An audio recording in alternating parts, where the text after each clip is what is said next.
रात के अंधेरे में एक वीरान सड़क के किनारे एक पुरानी टूटी फूटी हवेली खड़ी थी। हवेली के अंदर का माहौल सर्द और भयानक था, जैसे वहां किसी अनजानी ताकत का वास हो। हर रात 3 बजे वहां से किसी बच्चे के हंसने और फिर चीखने की आवाजें आती थीं। उस हवेली के रहस्य से कोई अनजान नहीं था, लेकिन जो भी उसके करीब जाता वो या तो गायब हो जाता या फिर पागल होकर लौटता। लोगों का कहना था कि उस हवेली में एक गुड़िया थी जो सिर्फ एक खिलौना नहीं बल्कि एक शापित आत्मा का घर थी। ये कहानी उसी गुड़िया से जुड़े एक परिवार की है जिसने अपने ही घर में मौत और खौफ का तांडव देखा। रवि और उसकी पत्नी प्रिया अपनी 7 साल की बेटी सिया के साथ शहर से एक गांव में शिफ्ट हो रहे थे। ये गांव एकदम शांत और प्राकृतिक सुंदरता से भरपूर था, लेकिन यहाँ के लोग कुछ अजीब थे। जब भी रवि या प्रिया किसी से बात करने की कोशिश करते, लोग उन्हें डर भरी निगाहों से देखने लगते। शाम के समय जब वे अपने नए घर में पहुंचे तो सिया को दरवाजे के पास एक पुरानी मिट्टी में सनी हुई गुड़िया मिली। गुड़िया का चेहरा टूटा हुआ था, उसकी एक आंख गायब थी और उसके होंठों पर अजीब सी काली लकीरें थीं, मानो किसी ने जानबूझकर उसे खराब कर दिया हो। सिया बहुत खुश हुई और गुड़िया को लेकर अंदर भागी, लेकिन जैसे ही उसने उसे उठाया, हवाओं में अचानक एक अजीब सा बदलाव आ गया। घर के अंदर लगा बल्ब हल्का हल्का झपकने लगा और हवा में एक ठंडक भर गई। उस रात जब सब सो गए तो सिया को अचानक किसी के फुसफुसाने की आवाज सुनाई दी। सिया, सिया, मुझे मत छोड़ो, मैं तुम्हारी दोस्त हूँ। सिया ने आंखें खोली, लेकिन उसके कमरे में कोई नहीं था। गुड़िया उसके बिस्तर के ठीक पास रखी थी। अगली सुबह जब प्रिया उठी तो उसे किचन में अजीब सा महसूस हुआ। ऐसा लग रहा था जैसे वहां कोई और भी खड़ा हो। अचानक फ्रिज का दरवाजा अपने आप खुल गया और अंदर से एक खून से सनी कटी हुई मुर्गी की गर्दन जमीन पर गिर गई। प्रिया ने घबराकर पीछे देखा, लेकिन वहां कोई नहीं था।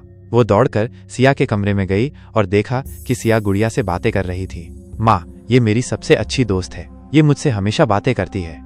प्रिया को अजीब लगा, लेकिन उसने इसे बच्चों की कल्पना समझकर नजरअंदाज कर दिया, पर वो नहीं जानती थी कि ये सिर्फ शुरुआत थी। उसी रात अचानक पूरे घर की लाइट चली गई। चारों ओर घना अंधेरा छा गया।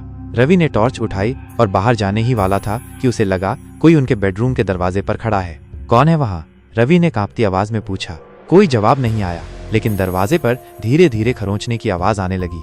क्रिर्र क्रिर्र क्रिर्र। अचानक दरवाजा जोर से खुल गया और सामने सिर्फ सिया खड़ी थी, लेकिन उसकी आंखें बंद थीं। वो धीरे धीरे बुदबुदा रही थी। वो आ रही है, अब कोई नहीं बचेगा। रवि और प्रिया पूरी तरह से डर चुके थे। अगले दिन उन्होंने सिया की गुड़िया को फेंकने का फैसला किया। रवि उस गुड़िया को उठाकर गांव के बाहर एक पुराने कुएं में फेंक आया। उन्हें लगा कि अब सब कुछ ठीक हो जाएगा, लेकिन रात को जब वे सोने गए तो सिया के बिस्तर पर वही गुड़िया बैठी हुई थी। अब रवि और प्रिया को एहसास हुआ कि उनके घर में कुछ बहुत बुरा होने वाला था। रात के 3 बजे बजते ही पूरे घर में जोर जोर से दरवाजे खुलने बंद होने लगे। किचन में रखे बर्तन जमीन पर गिरने लगे और फिर अचानक सिया की जोरदार चीख सुनाई दी।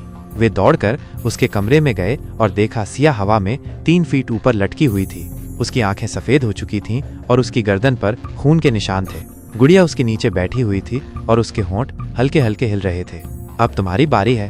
अब रवि और प्रिया को यकीन हो गया कि इस गुड़िया में किसी बुरी आत्मा का वास है। उन्होंने गांव के सबसे बुजुर्ग व्यक्ति बाबा रमेश से मदद मांगी। बाबा रमेश ने उनकी बात सुनकर गहरी सांस ली और कहा, यह कोई आम गुड़िया नहीं है, यह एक आत्मा का घर है जिसे 50 साल पहले इस गांव के एक तांत्रिक ने अपने तंत्र मंत्र से बंद किया था, लेकिन तुम लोगों ने इसे फिर से जगा दिया। रवि और प्रिया डर से कांपने लगे। अब इसे रोकने का सिर्फ एक ही तरीका है, पर यह बहुत खतरनाक है। बाबा रमेश ने एक हवन किया और गुड़िया को जलाने का प्रयास किया, लेकिन जैसे ही आग लगी, गुड़िया ने एक कर्कश चीख मारी और घर के चारों ओर अंधेरा छा गया। रवि, प्रिया और बाबा रमेश जमीन पर गिर पड़े। जब उन्होंने आंखें खोली तो देखा कि सिया उनके सामने खड़ी थी, लेकिन उसकी आंखों में खून टपक रहा था। गुड़िया जल चुकी थी, लेकिन उसकी आत्मा अब सिया के अंदर समा चुकी थी। अब कोई नहीं बचेगा। सिया जोर से हंसने लगी और अगले ही पल पूरा घर आग की लपटों में घिर गया। गांव वालों को अगले दिन घर की राख के ढेर से एक जली हुई गुड़िया मिली, लेकिन जैसे ही एक बच्चा उसे उठाने गया, गुड़िया की एक आंख झपकी। खेल अभी खत्म नहीं हुआ। क्या आप इस गुड़िया को अपने घर लाना चाहेंगे? अगर आपको कहानी पसंद आई हो तो सोचिए, क्या होगा अगर एक दिन आपको भी कोई ऐसी ही गुड़िया मिल जाए।